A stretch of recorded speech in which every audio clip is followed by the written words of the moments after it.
잠시 기도하시겠습니다.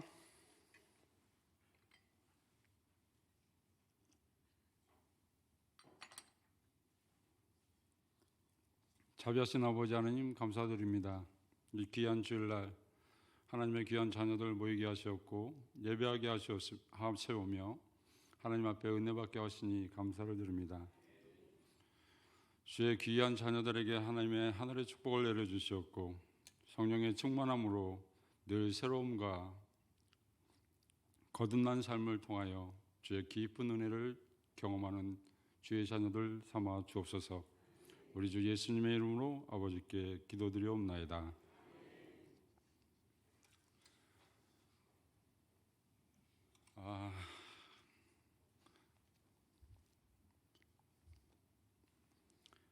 여러분을 만나뵙게 돼서 진심으로 감사를 드리고요. 그리고 여러분께서 기도와 물질로 후원해 주신 것에 대해서 다시 한번 진심으로 감사를 드립니다. 또 강단을 세워해 주신 우리 나덕한 목사님께 감사를 드리고 이 모든 것을 계획하신 우리 하나님께 영광을 올려드립니다. 제가 20년 동안 호주 생활하면서 많은 분들이 조문현 목사는 호주에서 뭐 하는가 라고 궁금해 하시나 봐요. 왜냐하면 한 번도 제가 얘기한 적이 없기 때문이죠. 그래서 어떤 분들은 호주에서 사업을 하나 보다, 공부하러 가가지고 공부를 마친 후에 사업을 해서 잘 살고 있나 보다 이렇게 말씀하시는 분도 있고, 목회를 하는 것 같긴 한데 어디서 목회를 하는지 잘 모르겠다라고 말씀하시는 분도 있었습니다. 그래서 잠깐 호주에서의 사역을 여러분에게 말씀드리고자 합니다. 2004년에 대한민국을 떠나 호주 땅을 밟았습니다. 예, 2004년 맞습니다.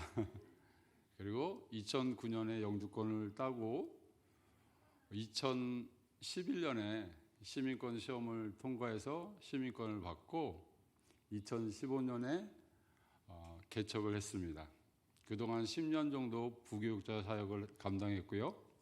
10년 가까이 목회 사역을 하고 있습니다.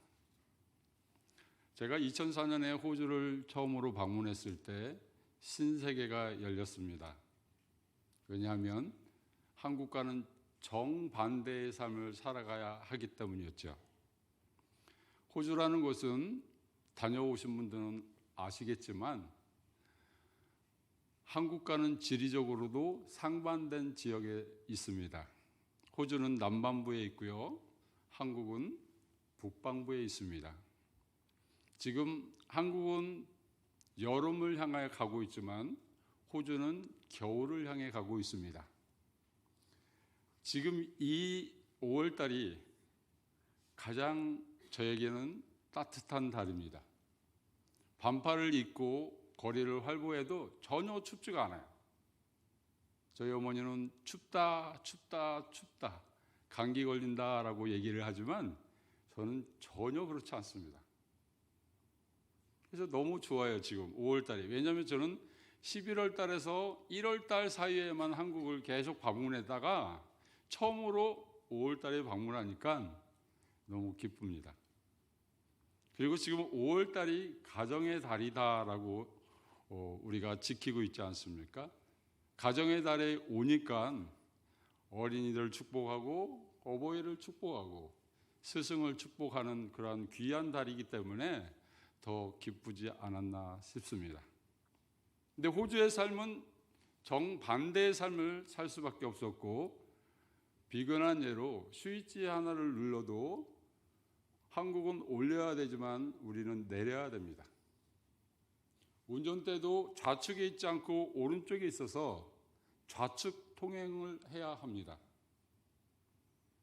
그리고 사람들이 다민족 국가가 모였기 때문에 한겨울에 반바지를 입고 다니는 사람이 있는가 하면 파카를 입고 다니는 사람도 있습니다. 누구도 타치를 안 해요. 누구도 거기에 대해 비판한 적도 없고 누구도 그것에 대해서 이상하게 여기는 사람들이 없다라는 것이죠. 제가 호주 삶을 살면서 깨닫게 되는 것은 이런 나라도 있구나라는 것이었습니다. 외국을 많이 다니셨던 분은 아시겠지만 외국을 다니신 분들은 한국이 얼마나 수많은 국가 중에 하나인지를 깨닫게 될 것입니다. 저도 호주에 살면서 그것을 깨닫게 됐습니다. 비근한 예를 들자면 제가 호주 땅을 딱 밟았더니 쇼핑센터에 맨발로 사람들이 다녔어요. 어린아이들도 맨발, 어른도 맨발. 이상하다. 왜 이 사람들은 쇼핑센터를 맨발로 다닐까? 깨끗해서일까? 아니면 가난해서일까? 두 개 다 아니에요. 그냥 맨발로 다니는 게 편해서예요. 여러분 한번 생각해 보세요. 여러분들이 대형 쇼핑몰에 맨발로 다닌다라고 생각해 보시면 반드시 누군가는 이상한 소리를 할 것입니다. 아무도 그 사람에 대해서 얘기하지 않습니다. 그것을 우리는 컬처 숑이라고 합니다. 문화 충격이라고 하죠. 저는 호주에 살면서 수많은 문화 충격을 경험했습니다. 그러면서 내가 한국에서 가졌던 가치관과 세계관이 산산이 부서지기 시작했습니다. 제가 보기에 좋습니까? 아니면 안 좋습니까? 보기에 좋죠. 내가 가지고 있는 세계관과 가치관이 산산이 부서지니 포용력이 생기고 관용이 생기고 누군가를 이해할 수 있고 누군가의 마음을 알아줄 수 있는 사람이 되니 마음이 편하고요.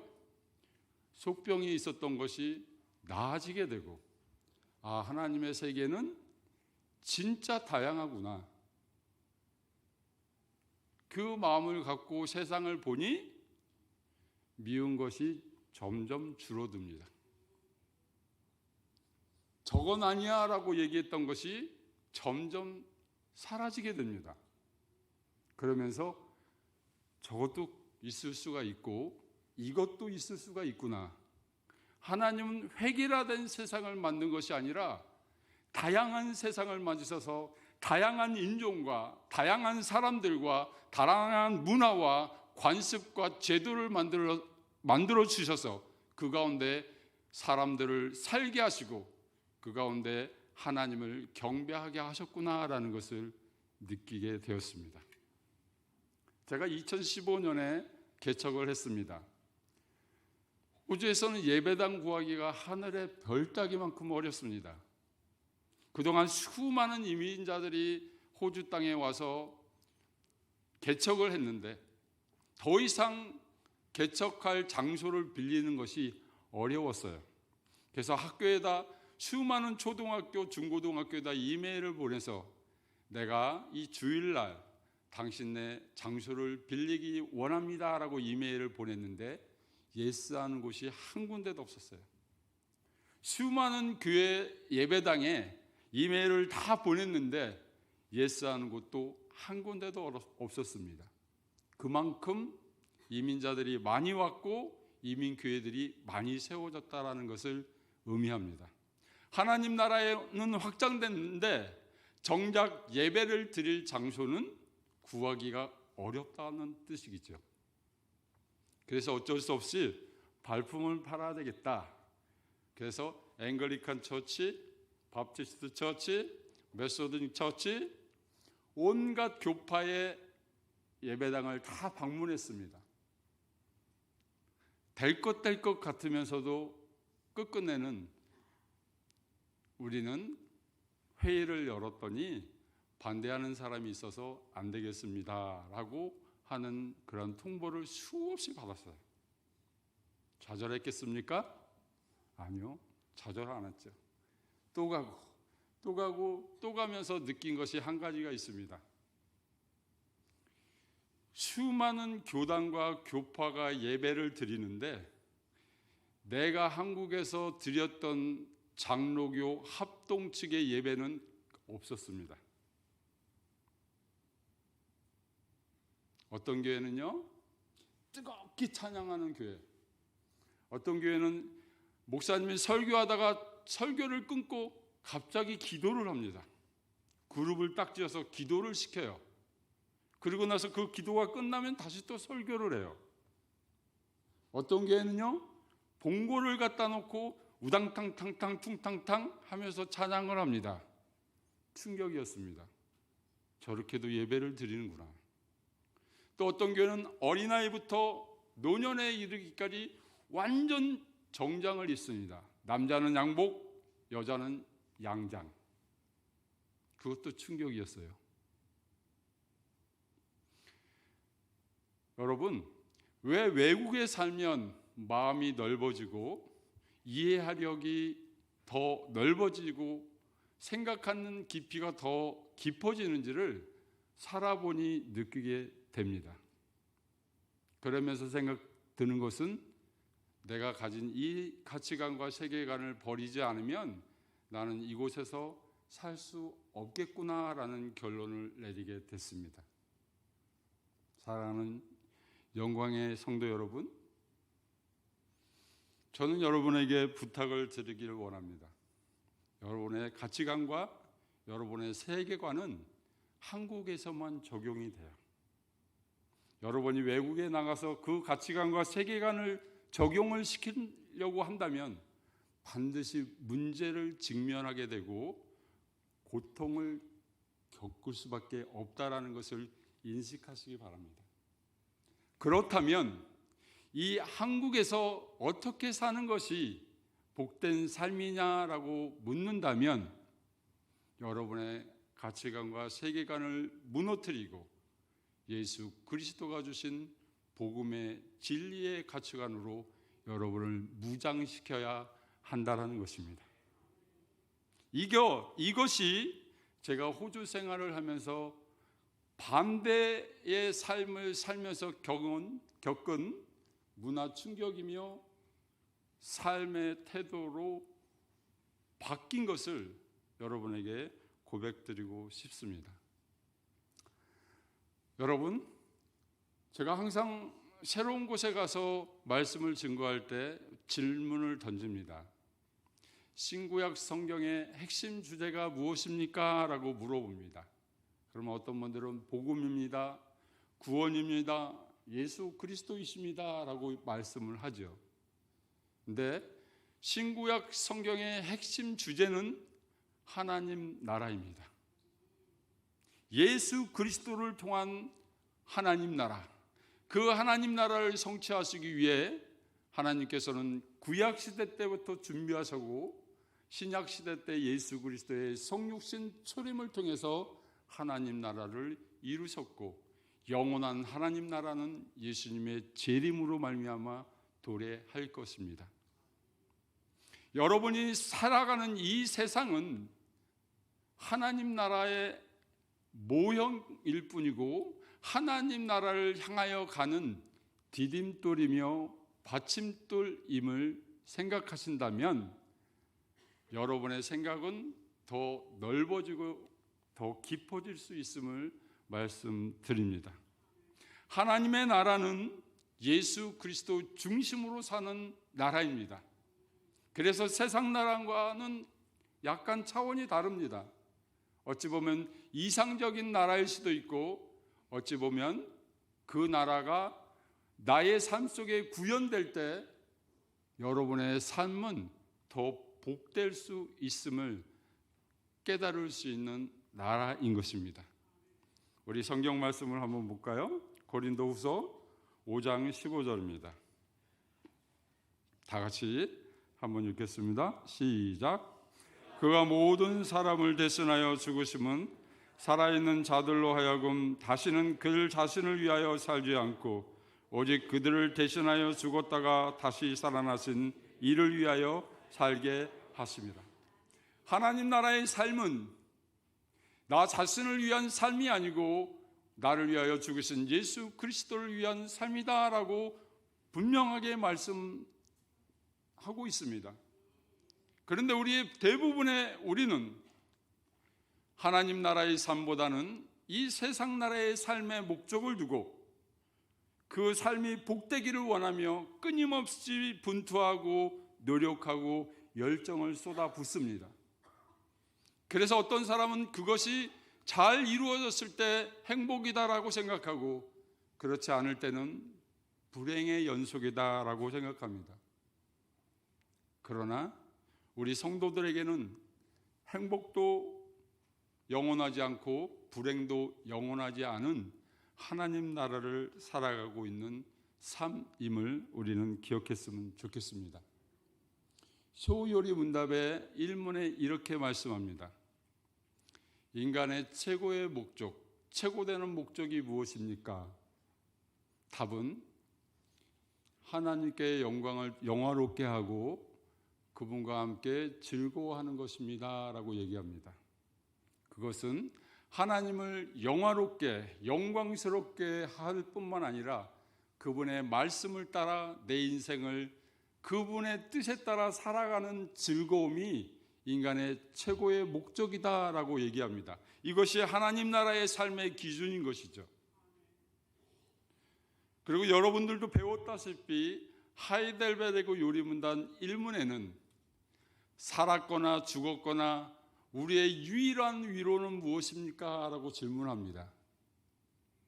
대답은요, 살았거나 죽었거나 나는 나의 것이 아니라 신실하신 예수 그리스도의 것입니다 라고 말하고 있습니다. 이것이 바로 하나님 나라를 사는 백성들의 삶의 태도인 것이죠. 저는 여러분들이 그 나라에 들어가면 진정한 행복이 무엇인지를 알게 되고 그 나라를 접하게 되면 이 세상의 어려움과 고통과 질병과 죽음의 문제들이 사도 바울이 말했듯이 아무런 문제가 되지 않음을 경험할 수 있을 거라 확신합니다. 우리 로마서 14장 7절로 9절 말씀 보겠습니다. 시작. 우리 중에 누구든지 자기를 위하여 사는 자가 없고 자기를 위하여 죽는 자도 없도다. 우리가 살아도 주를 위하여 살고 죽어도 주를 위하여 죽나니 그러므로 사나 죽으나 우리가 주의 것이로다. 이를 위하여 그리스도께서 죽었다가 다시 살아났으니 곧 죽은 자와 산 자의 주가 되려 하심이라. 여러분과 저는 나를 위하여 사는 자가 아니다라고 얘기하고 나를 위하여 죽는 자도 아니다라고 얘기합니다. 우리가 살아서나 죽어서나 주의 것이기에 우리의 삶 자체는 주의 삶입니다. 그러면 우리들이 지금 경험하는 고통, 아픔, 슬픔, 때로는 행복, 즐거움 모두는 여러분의 것도 아니고 여러분이 자초한 것도 아니고 주 안에서 일어나는 일이기에 그 모든 것을 주 안에서 감당할 수 있고 극복할 수 있고 회복할 수 있음을 언급해 주고 있는 것입니다. 어디에서요? 주 안에서. 주 안에 아닌 행복 거짓입니다. 주 밖에 있는 즐거움 임시적입니다. 수많은 크리스찬들이 주 밖을 떠나서 무엇인가를 이루고자 해서 이룬다 한들 그것은 영원하지 않다라는 것을 하나님 나라의 원리에서는 말씀해 주고 있기 때문입니다. 그것을 믿고 사시는 저와 여러분 되시기를 예수님의 이름으로 축복합니다. 자, 이제 오늘 본문 말씀, 그 하나님 나라는 그러면 어떻게 구성되는가? 예수 그리스도가 이루시는 그 하나님 나라, 그 하나님 나라는 사랑이라는 것으로 구성되고 있다는 것을 본문은 말씀해 주고 있습니다. 이 사랑, 구약에서는 율법의 사랑을 얘기합니다. 하나님 사랑과 이웃 사랑을 얘기하죠. 근데 예수 그리스도께서 오셔서 우리들에게 말씀해 주신 세 계명도 동일하게 사랑을 말씀하셨습니다. 내 마음과 뜻과 정성을 다하여 하나님을 사랑하고 그와 똑같이 동일하게 1.1획도 다름없이 내 이웃을 사랑하라. 그러면 우리가 살아가는 하나님 나라는 결국 사랑으로 완성되고 사랑으로 구성되고 사랑으로 유지되는 나라다라는 것을 우리가 깨달을 수 있게 되는 것이죠. 여러분, 자녀들 때문에 고통스럽습니까? 배우자 때문에 괴롭습니까? 부모님으로 인하여 어려움을 겪고 있습니까? 이 모든 것이 사랑 안에서 일어나는 일들이고 사랑 안에서 극복해야 될 일이고 사랑으로 완성해야 될 일이라는 것을 하나님 나라는 예수 그리스도를 통하여 우리에게 말씀하고 계시는 것입니다. 성삼위 하나님께서 서로 사랑하시고 친교하시고 교통하시는 것처럼 우리 그리스도 안에서 성장하는 하나님의 모든 자녀는 궁극적으로 한 가지의 목표, 그 사랑 안에서 존중하시고 사랑 안에서 양육하시고 사랑 안에서 돌봄이 이루어져야만 진정한 여러분의 가정이 하나님 나라가 되고 교회가 하나님 나라가 되고 직장과 사회와 국가가 하나님 나라가 된다는 것입니다. 이것이 하나님 나라를 살아가는 통치의 일원리다라고 말해도 지나치지 않습니다. 제가 몇 주간 한국을 방문하면서 몇 권의 책을 읽게 되었습니다. 그 중에 김종원 작가가 쓴 사람은 그러니까 사람의 노력은 방황을 일으킨다라는 그런 내용의 책이 있습니다. 거기서 한 챕터에 사랑할 수 없는 것들을 사랑하라라고는 제목의 내용이 있었습니다. 그 내용의 중심 내러티브는 이렇습니다. 어떤 꼬마아이가 쇼핑센터에 갔습니다. 근데 시식코너에서 컵에다가 만두를 큰 것을 담아주면서 시식을 하는 장소였어요. 어린 꼬마아이가 양손에 2컵을 들고 거기에 만두를 받아들고 위험스럽게 걸어갑니다. 그래서 그 김종원 작가가 저 아이가 왜 저러지? 저러다가 넘어지면 다 버릴 텐데 저 아이가 욕심이 참 많네? 저러면 안 되는데 라고 아이를 지켜봤다고 그럽니다. 근데 그 아이는 양손에 그 컵을 2개를 들고 총총총총 걸음으로 가서 유모차에 타고 있던 자기 동생 앞에 무릎을 딱 꿇고 컵 하나를 자기 동생에게 내어주면서 이거 먹어봐, 이거 맛있어 라고 얘기했다고 합니다.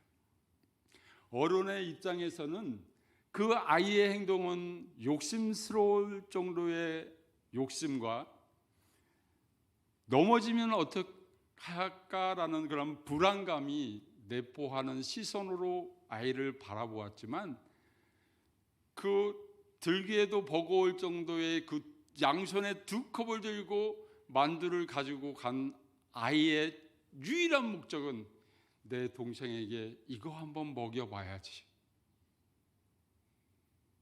이게 사랑입니다.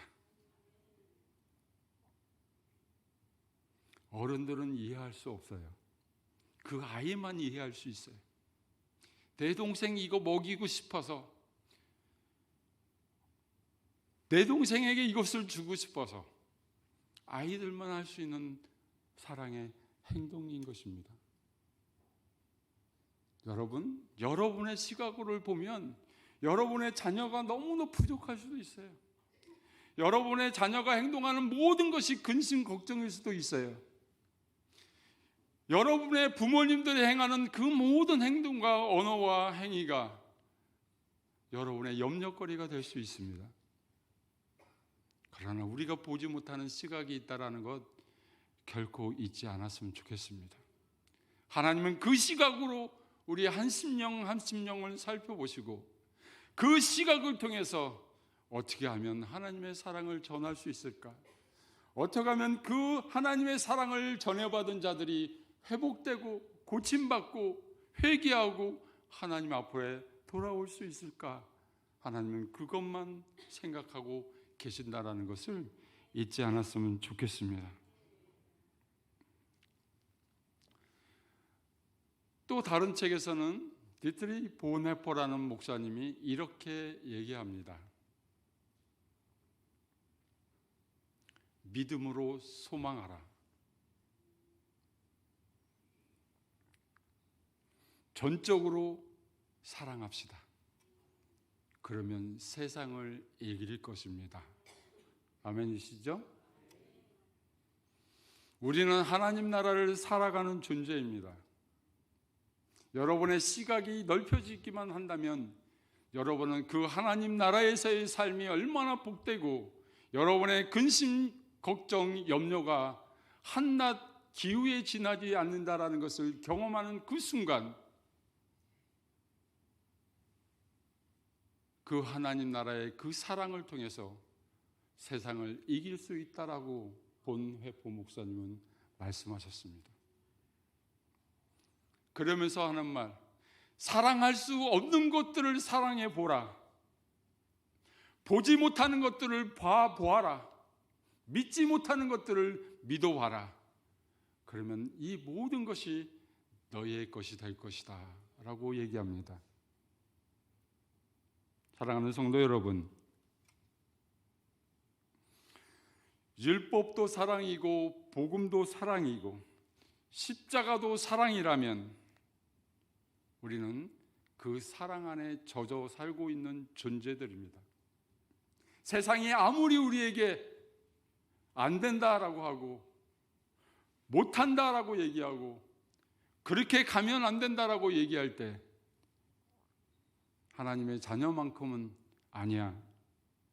하나님이 허락하시고 하나님이 나를 사랑하시는 한 나는 세상을 이길 수 있고 세상의 모든 것들을 누릴 수 있는 존재야라고 말할 수 있어야 한다는 것입니다.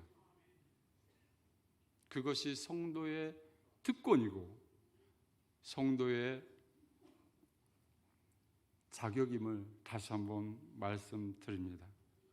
우리 성경 한번 찾아보겠습니다. 요한일서 3장 14절 15절입니다.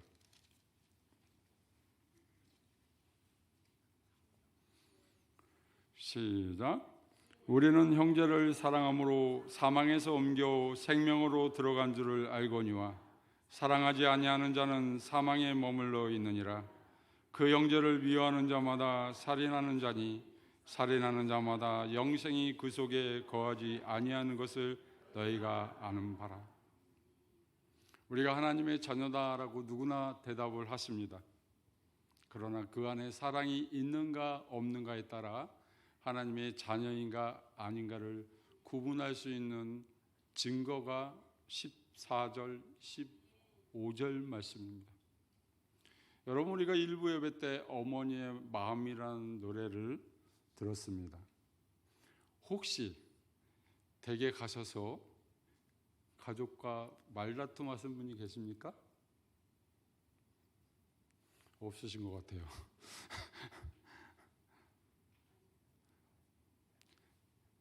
제가 말씀드리고자 하는 것은 어머니의 마음을 부르고 어머니를 기억하고 나서 집에 갔는데 아까 우리 목사님 말씀한 것처럼 까마귀를 얘기하고 나서 화를 낸다면 어머니의 마음을 왜 부릅니까? 그것은 입만 연 거예요. 우리 기독교는 입으로 신앙생활하는 게 아니잖아요. 우리가 입으로 신앙생활하는 사람은 의심해 볼 필요가 있습니다. 저 사람이 진짜 하나님의 자녀인지 행동으로 하셔야 돼요. 여러분이 아무것도 안 하면 아무것도 일어나지 않습니다. 여러분이 전도하지 않으면 전도의 열매는 열매를 맺을 수가 없습니다. 여러분이 선교를 하지 않으면, 기도를 하지 않으면, 여러분이 여러분의 모든 것을 부어서 여러분의 자녀들과 여러분의 배우자와 여러분의 부모들을 위하여 열심히 무엇인가를 하지 않으면 아무것도 변하지 않습니다. 하셔야 돼요. 어떤 분은 저에게 이렇게 얘기해요. 목사님, 저는 기도를 안 해도 하나님이 알아서 채워주세요. 저는 이렇게 얘기합니다. 네가 안 해도 채워주는 게 아니라 네가 안 해서 어쩔 수 없이 하나님이 채워주시는 거야. 그것마저도 안 채워주면 너는 교회를 떠날 사람이니까. 그러니까 기도하라라고 얘기합니다. 호주 시드니에는 전도해서 한 생명 구원하는 건 진짜 어려워요. 제가 개척하고 1년 반 동안 노방전도를 했는데 한 명의 결신자도 없었어요. 아, 이제는 노방전도하는 시대는 끝났나 보다. 이제 관계전도라는 걸 해야 되는구나. 또 관계전도를 열심히 맺으려고 성도들이 만납니다. 이 사람 저 사람 만나서 복음들 증거하고 자기의 삶의 간증을 얘기합니다. 그런데도 어쩌다 한 분 전도가 됩니다. 그렇게 해야만 여러분의 자녀를 끝까지 사랑하시고 여러분의 배우자를 끝까지 사랑해 보시고 여러분의 부모를 끝까지 사랑해 보시기 부탁드립니다. 그렇지 않으면 아무것도 일어나지 않아요. 그 관계가 회복되지도 않고 그 관계가 개선되지도 않는다는 말입니다.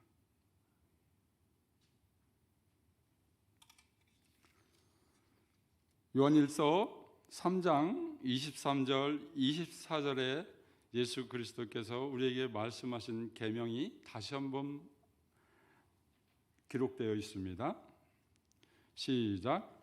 그의 계명은 이것이니 곧 그 아들 예수 그리스도의 이름을 믿고 그가 우리에게 주신 계명대로 서로 사랑할 것이니라. 그의 계명을 지키는 자는 주 안에 거하고 주는 그 안에 거하나니 우리에게 주신 성령으로 말미암아 그가 우리 안에 거하시는 줄을 우리가 아느니라. 아멘. 예수 그리스도께서 우리에게 주신 새 계명은 사랑하라, 유일한 것입니다.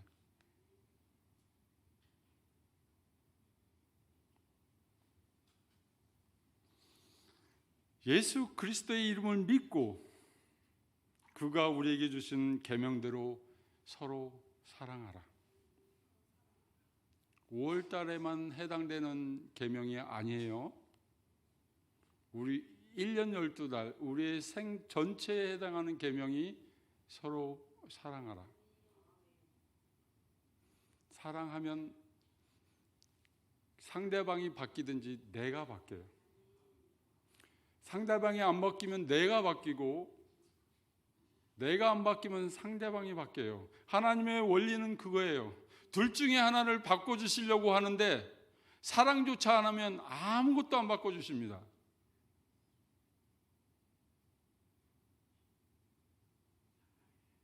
그걸 어떻게 우리가 알 수 있냐 그러면 성령님이 알려주신다 그래요.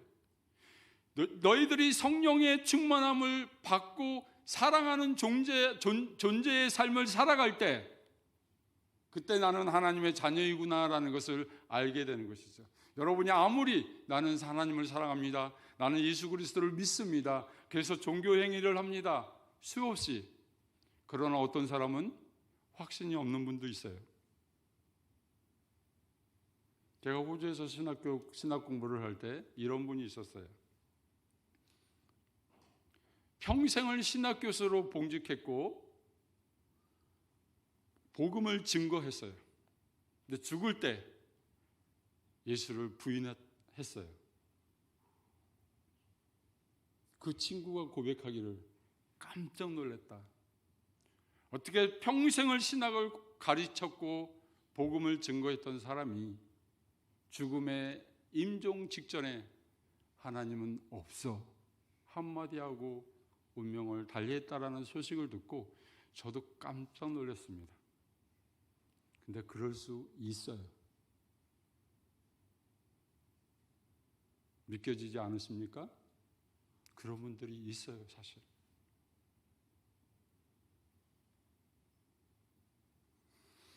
오늘 본문 말씀으로 다시 돌아갑니다. 16절에 하나님이 우리를 사랑하시는 사랑을 우리가 알고 믿었노니 이미 사도 요한과 공동체 생활하고 있던 크리스찬들은 하나님의 사랑이 그들에게 임했음을 알고 그 사랑으로 살아가고 있음을 깨닫고 있습니다. 하나님은 사랑이시라. 사랑 안에 거하는 자는 하나님 안에 거하고 하나님도 그 안에 거하시느니라. 사랑으로 시작했다가 하나님과의 연합이라는 말로 끝을 맺습니다. 예수 그리스도를 믿음으로 시작했다가 예수 그리스도가 내 안에 계시다라는 그리스도의 연합으로 끝을 맺습니다. 누가 그걸 알려주십니까? 성령 하나님이. 내 안에 역사하시고 내 안에서 끊임없이 기도하시는 그 성령 하나님이 어느 날 분뜻 내가 너 사랑해. 너뿐만 아니라 너가 그렇게 미워하는 네 남편도 사랑해 라고 말하시는 분은 여러분의 확신이 아니라 성령 하나님이 우리의 가슴속을 치기 시작한다는 것입니다. 사랑하는 성도 여러분, 그 사랑을 여러분에게 제가 줄 수만 있었으면 얼마나 좋겠어요. 여러분 받으십시오. 지금 이 시간 가져서 여러분에게 안갚음이 생기는 상대들을 향하여 그 사랑을 나눠주십시오 했으면 얼마나 좋겠습니까? 저는 할 수 없어요. 성령님이 하세요. 그 일이 그리스도와 연합되었을 때, 하나님과 연합되어 있을 때 가능한 거란 얘기예요.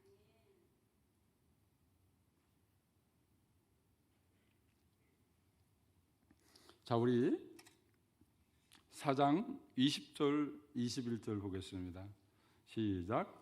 누구든지 하나님을 사랑하고 그 형제를 미워하면 이는 거짓말하는 자니 본 바 그 형제를 사랑하지 아니하는 자는 보지 못하는 바 하나님을 사랑할 수 없느니라. 우리가 이 계명을 주께 받았나니 하나님을 사랑하는 자는 또한 그 형제를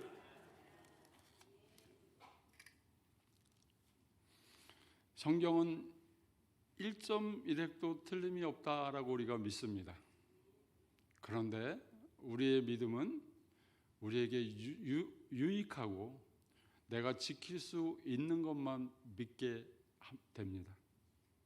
분명히 성경은 1.1획도 틀림없이 우리의 모든 부분을 다 터치하시고 심지어는 갈라 쪼개기까지 하시고 회복하시고 꼬매기까지 하시는데 우리는 어떤 거는 믿지 않고 어떤 거는 신봉합니다. 왜 그렇습니까? 우리는 여전히 죄의 오염 가운데 살아갈 수밖에 없는 연약한 육체를 가지고 있기 때문입니다. 그렇다고 그 육체 때문에 핑계대면 안 된다라는 것이죠. 저의 목회 사역의 지로는 한 가지가 있습니다. 그것은 뭐냐면 한 분이 딱 한 가지 사역만 하라라는 것입니다. 두 가지 필요 없습니다. 딱 한 가지만 하라라고 저는 교인들에게 얘기하고 교인들은 딱 한 가지만 합니다. 주일 나와서 피곤해서 주일인지 뭔지 모르게 주일이 지나갔습니다 라는 말 듣기 싫어서예요. 그렇다면 여러분은 딱 한 가지만 하십시오. 그리고 주일을 진짜 안식을 누릴 수 있는 그 날로 삼으십시오.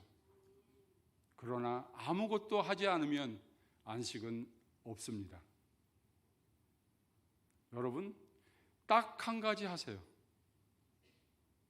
두 가지, 세 가지 하다가 지쳐서 번아웃 돼서 목사님 저 내년에는 사역하고 싶지 않아요 라고 말하지 마세요. 최소한 한 가지는 하세요. 그래서 그 사역을 온전한 사랑으로 하시길 바랍니다. 그 사랑으로 할 때 비로소 그것은 영향력이 나타나고 그 영향력은 선한 영향력으로 내 지체들에게 덕을 세울 수 있기 때문인 것입니다. 그러나 오늘 20절의 말씀처럼 누구든지 하나님을 사랑하노라 하고 그 형제를 미워하면 이것은 거짓말하는 것이다 라고 말하고 있어요.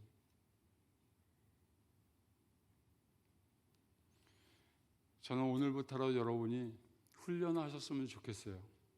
저는 올해의 목표가 평안을 훈련하는 것이다 라고 정했습니다. 내가 가지고 있는 평안을 깨는 것들은 어쩔 때는 저지하기도 하고 어쩔 때는 무시하기도 하고 어쩔 때는 그 평안을 깨는 일을 거부하기도 합니다. 왜요? 내가 평안하지 않으면 내 가족이 평안하지 않기 때문이고 교회 성도들이 평안하지 않기 때문이에요. 여러분, 올해의 목표를 뭘로 삼았습니까? 그것을 지키시기 위해서 여러 가지 훈련을 하실 필요가 있습니다. 올해도 아무런 목표 없이 그냥 올 한 해를 또 시작하신 분이 혹시 있다라면 지금 이 시간에 나는 올해는 이것만큼은 반드시 훈련을 통해서라도 이루어 보겠다라는 마음을 가지시기를 축복합니다. 그 훈련을 통해서 결과를 얻으면 내 후년에는 또 다른 목표가 생겨요. 그러면서 내 신앙이 확장됨을 느낄 수가 있고 깊어짐을 느낄 수 있기 때문입니다. 사랑하는 성도 여러분, 21절에 이렇게 말씀합니다. 우리가 이 계명을 주께 받았나니 하나님을 사랑하는 자는 또한 그 형제를 사랑할지니라. 형제의 개념은 많습니다. 우리 가족일 수도 있고 교회 지체일 수도 있고 사회의 동료일 수도 있어요. 그러나 저희가 부탁하고 싶은 것은 가장 먼저 가족을 사랑하십시오. 가족이 사랑 가운데 하나 되실 때 교회가 사랑으로 하나가 됩니다.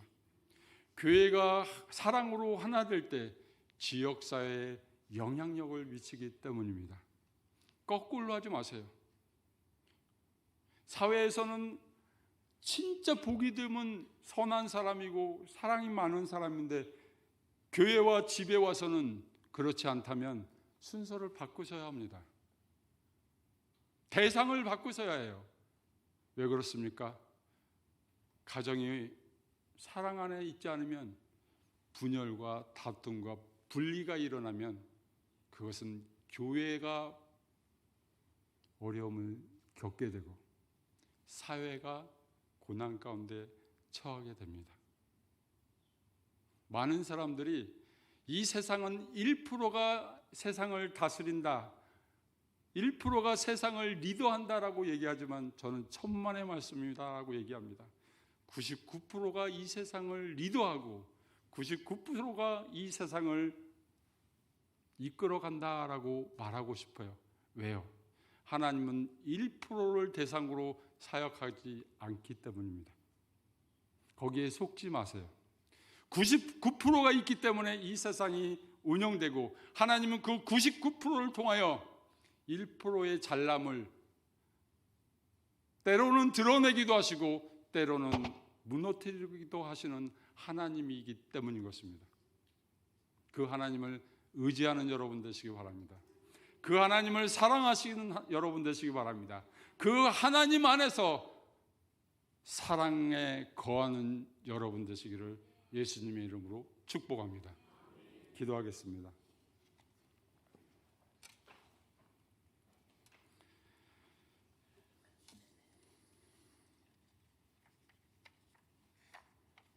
사랑의 하나님 감사드립니다. 우리가 예수를 믿었기 때문에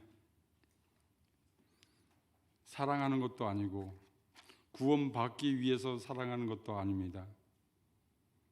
하나님이 사랑이시기에 하나님 안에 있는 우리가 당연히 사랑이기 때문입니다.